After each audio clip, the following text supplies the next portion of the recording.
asalaamaaleykum mbokki Sénégal asalaamaaleykum mbokki internet yi ñu ngi leen di nuyu di leen wax ne tey dañoo ñëw pour def interview ci ki nga xam ne si ne mooy Wally Ballago Seck Wally Ballago Seck ak mbiru góor jigéen tey jii nekk na loo xam ne si ne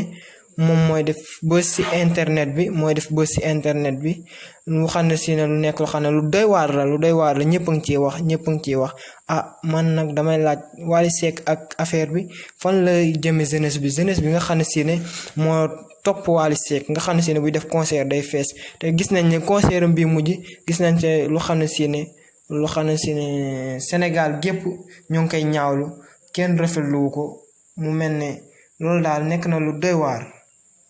te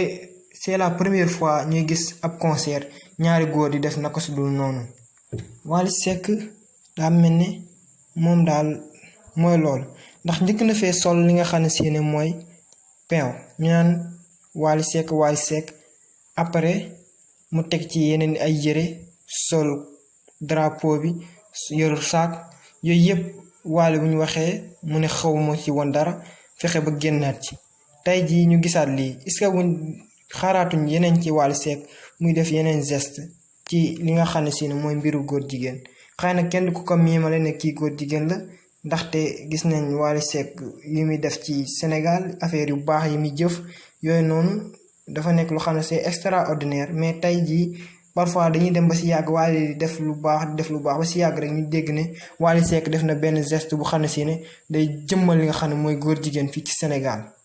tey est-ce que jotul Wally Seck xool boppam ndaxte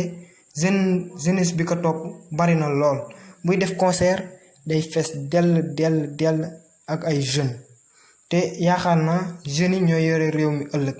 te yii ñu gis ne mu koy def lii baaxul ci suñu réew ndaxte à chaque fois lii muy def moom la gars yi di xeex